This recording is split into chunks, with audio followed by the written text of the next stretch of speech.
Hello guys, നിങ്ങൾക്ക് Sunday ആയിട്ട് നിന്ന പരിപാടി ഈ സൺഡേ എന്ന് വെച്ചാൽ ഞങ്ങൾക്ക് രണ്ടുപേർക്കും പ്രത്യേകിച്ചൊരു പ്ലാനിങ് ഇല്ലാതിരുന്ന സൺഡേ ആയിരുന്നു. പക്ഷേ അച്ഛനും അമ്മയും പറഞ്ഞു അവർക്ക് ബാലഗോകുലത്തിന് എന്തോ പരിപാടി ഉണ്ടെന്ന്. ഇതാ എൻ്റെ ചെടി കണ്ടോ നോക്കിക്ക്. അതിന് രാവിലെ സെറ്റായിട്ട് ഒരുങ്ങി പോകാമെന്ന് വിചാരിച്ച് നേരത്തെ കാലത്തും പോകണമെന്ന് പറഞ്ഞാണ് ഞങ്ങൾ രണ്ടും കൂടെ താമസിച്ചായി എണീറ്റത്. അതുകൊണ്ട് ഞങ്ങളുടെ സമയം പോയി.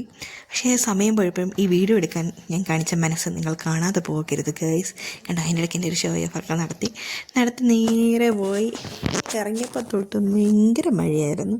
മഴയും മഞ്ഞും ഇത് തന്നെ. നമ്മുടെ കൂടെ രണ്ടുപേരും കൂടെ ഉള്ളതുകൊണ്ട് ഞാനിന്ന് ബാക്കിലായിരുന്നു. പിന്നെ ഒരു ചേച്ചിമാരും ഇവിടെ നിന്നുണ്ടായിരുന്നു. പിന്നെ ഇങ്ങനെ കോമ്പയാർ അമ്പലത്തിൻ്റെ കുറേ ആൾക്കാർ, അവർ വേറെ വണ്ടിക്കായിരുന്നു കേട്ടോ.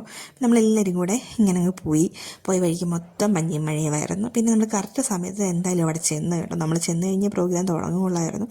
എന്തായാലും ആൾക്കാരൊക്കെ വന്നു തുടങ്ങിയിട്ടേ ഉള്ളൂ. ആ ടൈമിൽ നമ്മളിങ്ങനെ ഈ പ്രോഗ്രാമിൻ്റെ ഒരു വിളക്കോളത്തും ഉദ്ഘാടനം കഴിഞ്ഞാൽ മാത്രമേ എനിക്ക് അപ്പൂനും അവിടുന്ന് മുങ്ങാൻ പറ്റുള്ളൂ. ആ ഒരു വെയിറ്റിങ്ങിലായിരുന്നു ഞങ്ങൾ രണ്ടും. എനിക്ക് തോന്നുന്നു വാർഷിക സമ്മേളനം എന്തോ സംഭവമായിരുന്നു, ഇടുക്കി ജില്ലയുടെ ആയിരുന്നു. ഇതിൻ്റെ മെയിൻ പരിപാടി ഇനി വരുന്നുണ്ട് 2 ദിവസത്തേക്ക്. അപ്പം നമ്മൾ പോകണില്ല. എന്നാലും ഇത് വിളക്ക് എത്തിയിട്ടൊക്കെ കഴിയാൻ വേണ്ടി നമ്മൾ വെയിറ്റിംഗ് ആയിരുന്നു. എന്നാൽ മാത്രമേ നമുക്ക് ഇവിടുന്ന് പോകാൻ പറ്റത്തുള്ളൂ. പിള്ളേരുടെ പ്രോഗ്രാംസും കാര്യങ്ങളൊക്കെ അല്ലേ. അപ്പം നമുക്ക് എത്ര നേരം ഇവിടെ ഇരിക്കാനുള്ള ക്ഷമയില്ല. അത് മാത്രമല്ല, ഞങ്ങൾ രണ്ടുപേരും ഫുഡ് കഴിക്കാണ്ട് ഇറങ്ങിയത്. ഇപ്പോൾ സമയം ഏകദേശം ഒരു 11:30 ആകാറായി വരുന്നുണ്ടായി. നന്നായിട്ട് വിശന്നിട്ട് നമ്മളെ വയർ ചീത്ത വിളിക്കുന്ന പറയത്തില്ലേ, ആ രീതിക്ക് എത്തിയിട്ടുണ്ട്. രാവിലെ ഞങ്ങൾക്ക് രണ്ടുപേർക്കും ചായ പോലും കുടിക്കാനുള്ള സമയം കിട്ടിയില്ല. കാരണം ലേറ്റായിട്ടാണ് എണീറ്റത്. നേരെ പോയത്. എൻ്റെ പിന്നെ വിശന്നിരുന്ന കൊണ്ടാണോ എന്നറിയത്തില്ല, ഈ ഫുഡിനൊക്കെ എന്ത് ടേസ്റ്റായിരുന്നെന്നറിയാവോ. ഞങ്ങൾ ലൈറ്റായിട്ട് ഫുഡ് കഴിക്കാനെന്നും പറഞ്ഞ് പോയവരാണ് കേട്ടോ. എനിക്ക് മസാല ദോശ, അവൻ വേറെ എന്തെങ്കിലും മതി, പിന്നെ നമുക്ക് പോകുന്ന വഴിക്ക് എന്തെങ്കിലും കാര്യമായിട്ട് കഴിക്കാമെന്ന് പറഞ്ഞ് നമ്മൾ കയറിയതാണ്. പക്ഷേ നമ്മൾ ബീഫ് ഉണ്ടെന്ന് പറഞ്ഞപ്പോൾ ഞങ്ങൾ പറഞ്ഞു എന്നാൽ പൊറോട്ടയും കപ്പയും പൊറോട്ടയെന്ന്. കാര്യം എന്ന് വെച്ച് കഴിഞ്ഞാൽ നമുക്ക് കുറേ ദിവസമായിട്ട് നമുക്കിവിടെ ബീഫ് കിട്ടുന്നേ ഇല്ല. കഴിക്കാനും കിട്ടുന്നില്ല, ഹോട്ടലിൽ നിന്നും കിട്ടുന്നില്ല, വാങ്ങിക്കാനും കിട്ടുന്നില്ല. ആകെ ഇതായിട്ട് സീനായിട്ടിരിക്കുമായിരുന്നു. അപ്പോൾ ബീഫെന്ന് കേട്ട സമയം തന്നെ ഞങ്ങൾ രണ്ടും ബീഫ് പറഞ്ഞു. ഈ ബീഫ് റോസ്റ്റ് ഒരു രക്ഷയില്ലായിരുന്നു. അന്യായ ടേസ്റ്റ് ആയിരുന്നു കേട്ടോ. നല്ല അടിപൊളി സാധനം, കിണ്ണം കച്ച സാധനം എന്നൊക്കെ പറയത്തില്ലേ, അതേപോലെ അടിപൊളിയായിരുന്നു. ഈ ഹോട്ടൽ അണക്കരയിലാണെന്ന് തോന്നുന്നു. കറക്റ്റ് നോക്കി എൻ്റെ പ്ലേറ്റ് കണ്ടോ. ഞാൻ അത്ര നന്നായിട്ടത് കഴിച്ചു. അത്ര സാറ്റിസ്ഫാക്ഷനായിരുന്നു ആ ഫുഡ് കഴിച്ചിട്ട്. പിന്നെ ഞങ്ങൾ രണ്ടുപേരും കൂടെ പോയി ഞങ്ങളിങ്ങനെ കുമ്മളി പോയി, തേക്കടി പോയി. ഞങ്ങൾക്ക് മാക്സിമം 4:30 വരെ എങ്ങനെയും സമയം കളയുക, അതാണ് ഞങ്ങളുടെ രണ്ടിൻ്റെ ഉദ്ദേശ ലക്ഷ്യം. വേറെ ഒരു ലക്ഷ്യമില്ല. ഞാനെപ്പോഴും എഡിറ്റ് ചെയ്യുമ്പോൾ ഓർക്കും ദൈവമേ വീഡിയോയ്ക്കകത്തൊക്കെ ഫിൽറ്റർ ഇടാൻ പറ്റുമായിരുന്നു കൊള്ളാം. എനിക്കിടാൻ അറിയത്തില്ല, നമ്മുടെ ഒറിജിനൽ കോലമാണല്ലോ എന്ന്. അത് കഴിഞ്ഞിട്ട് ഞങ്ങൾ പോയി ആ ഒരു ബോർഡർ വരെ പോയപ്പോൾ ഞങ്ങൾ വിചാരിച്ചു തിരിച്ച് പോയെന്നേക്കാമെന്ന് വെച്ചാൽ നല്ല മഴ ഉണ്ടായിരുന്നു. മഴ വിത്ത് ഐസ്ക്രീം, എന്തൊരന്തസ്.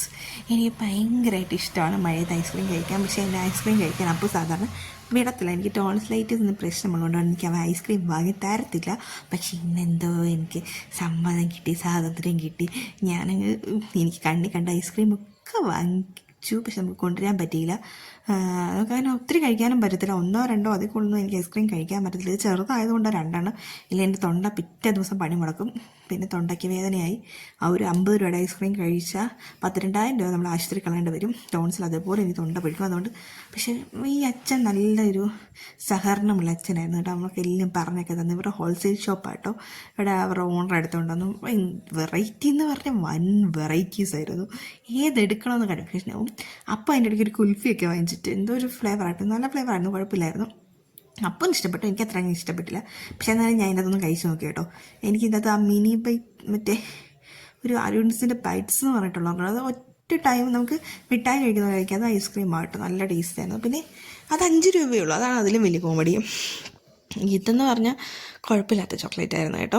പിന്നെ നമ്മളൊരു സ്പൈസസിൻ്റെ ഒരു ഷോപ്പിൽ പോയി കയറി. അത് ഒരു ഗാർഡനോ സ്പൈസസ് ഗാർഡനോ അങ്ങനെ എന്തൊക്കെയാണ്, റിസോർട്ടും കാര്യങ്ങളും എല്ലാവരും കൂടി എല്ലാം ഉള്ളതാണ്. ഇവിടെ പുള്ളി നമുക്ക് കുറേ എന്തൊക്കെ ഇൻട്രൊഡ്യൂസ് ചെയ്തൊക്കെ തന്നു. നമുക്ക് സമയം പോകാതെ മാത്രമുള്ള ലക്ഷ്യം. എൻ്റെ കണ്ണുടക്കിയത് മൊത്തം ആ ഇരിക്കുന്ന സാധനമാണ്. അതായത് നമ്മുടെ വീട്ടിൽ നമ്മൾ പറക്കി പോലും എടുക്കാത്ത നമ്മുടെ ജാതിപത്രിയൊക്കെ ഇഷ്ടംപോലെ ഇങ്ങനെ കിടക്കുമല്ലോ, നമ്മൾ അതൊക്കെ ഇവർ സെയിൽ ചെയ്യുന്നുണ്ട് കേട്ടോ. ജാതിക്ക പുള്ളി കുറേ ടിപ്സൊക്കെ പറഞ്ഞു തന്നു. ഞാൻ ആദ്യമായിട്ടാണ് ഈ ഈ ഉണക്കയിലല്ല കറുത്ത ഏലക്ക കാണുന്നത്. ലൈഫിൽ ഫസ്റ്റ് ടൈം കേട്ടോ ഞാൻ കറുത്ത ഏലക്കയാണ്. നമുക്ക് ഏലക്ക ഉണ്ടെങ്കിലും ഞാൻ ഇന്നവരെ കറുത്ത ഏലക്ക കണ്ടിട്ടില്ല, ഞാൻ ആദ്യമായിട്ടാണ് കാണുന്നത്. പച്ച ഏലക്ക പിന്നെ എല്ലാവർക്കും അറിയാലോ. ഇത് ഇവിടെ വരുന്നത് മൊത്തം പുറത്തു നിന്നുള്ള ടൂറിസ്റ്റേഴ്സാണ്. നമ്മുടെ വീട്ടിലൊക്കെ നോർമൽ സാധനം അവർ നല്ല അന്യായ വിലയ്ക്ക് അവിടെ നിന്ന് മേടിച്ചുകൊണ്ട് പോകുന്നുണ്ട്. പിന്നെ അണക്കര ഈ പള്ളിയുടെ അവിടെ പോയി നിന്ന് ഇവിടെ കണ്ട് അപ്പോൾ നേരത്തെ വർക്ക് ചെയ്തുകൊണ്ടിരുന്നതെന്ന് പറഞ്ഞാൽ അപ്പോൾ ആ നൊസ്റ്റാളജിക്ക് അവിടെ പോയി കുറച്ച് നേരം നിന്ന് ഞാനും പോയി നിന്ന്. അപ്പോൾ അപ്പുറത്ത് റംബൂട്ടാനിട്ട് വിൽക്കുന്നുണ്ടായിരുന്നു. എനിക്ക് ഭയങ്കര ഇഷ്ടമുള്ള സാധനമാണ് ഈ റംബൂട്ടാൻ. നമ്മൾ പിന്നെ ആ ഒരു ടൈം കഴിച്ചുകൊണ്ട് പിന്നെ ഫുഡൊന്നും കഴിച്ചിട്ടില്ലാത്തതുകൊണ്ട് അത് മേടിച്ചിട്ടുണ്ട് 3 കഴിച്ചു. പിന്നെ നമ്മൾ തിരിച്ചു പോകുന്നുണ്ട്. നമ്മൾ തിരിച്ചു പോകുന്നപ്പോഴത്തേക്ക് ഏകദേശം ഒരു 5:30-6 മണിയൊക്കെ കഴിഞ്ഞായിരുന്നു. പിന്നെ വന്നിട്ട് ചായ ഇട്ട് നമ്മൾ അടുക്കളയിൽ നിന്ന് ഇന്ന് രാവിലെ എല്ലാവരും കൂടെ പെട്ടെന്ന് ഓടിപ്പോയതുകൊണ്ട് അടുക്കള കിടക്കുന്നില്ല നോക്കിക്കേ. കാരണം ഞങ്ങൾ ലേറ്റായിട്ട് എണീക്കുള്ളൂ ഞായറാഴ്ച ദിവസം. അത് കഴിഞ്ഞിട്ട് ഞാനും അമ്മയൊക്കെ കൂടി പറഞ്ഞു നമുക്ക് പെട്ടെന്ന് ചോറൊന്നും ഇനി വെക്കണ്ട. ചോറ് വെച്ചാലും ആർക്കും ഇവിടെ ചോറിനോട് വലിയ താല്പര്യമില്ല. വൈകിട്ട് മിക്കവാറും നമുക്ക് ചോറ് മിച്ചമാണ്. അപ്പം നമ്മൾ വിചാരിച്ച് കപ്പയും മീൻ കറി ആക്കിയേക്കാന്ന്. അപ്പം അമ്മ എന്നാൽ കപ്പ വേവിക്കാൻ എന്നോട് പറഞ്ഞു, കൊച്ചെന്നാൽ മീൻ കറി വെച്ചോളാൻ പറഞ്ഞ്. സത്യം പറഞ്ഞാൽ നല്ല അടിപൊളിയായിട്ട് ഫ്ലോപ്പായിട്ടുണ്ടായിരുന്നു ഇന്നത്തെ മീൻ കറി. സാധാരണ ഞാൻ മീൻ കറി നന്നായിട്ട് വെക്കുന്നതാണ്. പക്ഷേ എനിക്ക് തോന്നുന്നു ഇന്നത്തെ മുളക് പൊടിയായിരുന്നു. പക്ഷേ നമ്മൾ വെച്ചിരുന്ന മുളക് പൊടിയും കാശ്മീരി മുളക് പൊടിയും തീർന്നുപോയി. അപ്പോൾ നമ്മൾ പെട്ടെന്നൊരു പുതിയ ബ്രാൻഡ് ട്രൈ ചെയ്യാത്തെടുത്താണ്. ഭയങ്കര എരിവായിരുന്നു. നമ്മൾ ഇടുന്ന പോലെ തന്നെ ഇട്ടുള്ളൂ. പക്ഷേ നല്ല എരിവെന്ന് പറഞ്ഞാൽ നല്ല എരിവായിരുന്നു. അത് ഞാൻ ആ മുളക് പൊടി ഇട്ടത് നാട്ടുകാർ മൊത്തം അറിഞ്ഞിട്ടുണ്ട്. കാരണം ആ മുളക് പൊടി ഇട്ടത് മാത്രമേ എനിക്ക് ഓർമ്മയുള്ളൂ. അത്യാവശ്യം കാര്യമായിട്ട് ഞാൻ തട്ടി. കാരണം ഇതിനകത്ത് 2 മീൻ തലയും കൂടെ കറിവെക്കാൻ ഉള്ളതുകൊണ്ട് നമ്മൾ അത് അത്യാവശ്യം മുളക് വേണമല്ലോ, ആ തലയിലൊക്കെ പിടിക്കണമെങ്കിൽ നല്ലപോലെ മുളക് വേണമെന്ന് പറഞ്ഞ് ഇട്ടു. പക്ഷെ ആ മുളക് പൊടി ഇട്ടത് കണ്ടോ നാട്ടുകാർ മൊത്തം അറിഞ്ഞു. കാരണം ഞങ്ങൾ 3 പേര്, ഞാനും അപ്പോൾ അമ്മയും അടുക്കളയിലുണ്ടായിരുന്നു. ഞങ്ങൾ 3 പേരും ചുമയായിരുന്നു. അപ്പടി ചുമയായിരുന്നു. നമ്മുടെ വീടിൻ്റെ സൈഡിൽ കൂടെ കുറച്ച് വീട്ടുകാരൊക്കെ പോകുന്നുണ്ട്. ഒരു ചേട്ടൻ ആ ടൈമിൽ വർക്ക് കഴിഞ്ഞ് വന്ന സമയമാണ് ഞാൻ ഈ മുളക് പൊടി കൊട്ടിയെന്ന് തോന്നുന്നു. ചേട്ടൻ അപ്പുറം വരെ ചുമച്ച് ചുമച്ച് എൻ്റെ കണ്ണൊക്കെ കാണുമായിരുന്നു ചുമന്ന്. അപ്പം തന്നെ അമ്മ എന്നോട് പറഞ്ഞു, കൊച്ചി മീൻകറിയുടെ തീരുമാനമായെന്ന്. ഞാൻ ലാസ്റ്റ് അത് ചൂടാവുന്നതിനപ്പുറം പൊടിയൊക്കെ ആയിട്ട് ഓഫാക്കിയിട്ട് പോയിട്ട്. എന്നാൽ മീൻകറിയും നമ്മൾ സാധാരണ വെക്കുന്ന രീതിക്കല്ല, ഞാൻ വെക്കുന്ന രീതിക്കല്ല എന്ന് വെച്ച് വീഡിയോ ഒക്കെ എടുക്കാം എന്നൊക്കെ ഓർത്തിരുന്നതാണ്. അല്ലെങ്കിൽ നമ്മൾ ഈ ടൈമിൽ അപ്പം എന്നോട് പറഞ്ഞാൽ നമുക്ക് ലൈവ് പോകാം. അത് കാര്യമായി ലൈവ് പോയിരുന്നെങ്കിൽ അടിപൊളിയായേനെ. എന്നിട്ട് ഇത് ഉപ്പും ആക്കി ടേസ്റ്റും കാര്യങ്ങളൊക്കെ ഉണ്ട്. പക്ഷേ എരിവ് സാധാരണ നമ്മൾ ഇത്ര ഇട്ടിട്ട് പോലും എന്ത് എരിവായിരുന്നു പറയാൻ പറ്റത്തില്ല. അമ്മാതിരി എരിവായിരുന്നു. പക്ഷേ നമുക്ക് വേറെ നിവർത്തിയില്ല.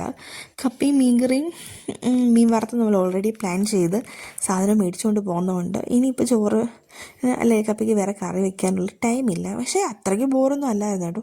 കഴിക്കുന്നതിന് കുഴപ്പമൊന്നുമില്ല. നോർമലി നമ്മൾ ഏറ്റവും നന്നായിട്ട് വെച്ചിട്ട് പിന്നെ വരുമ്പോൾ ഒരു ചെറിയൊരു ഇത് വന്നാലും നമുക്ക് മനസ്സിലാവുമല്ലോ, അത് മാത്രമേ ഉണ്ടായിരുന്നുള്ളൂ.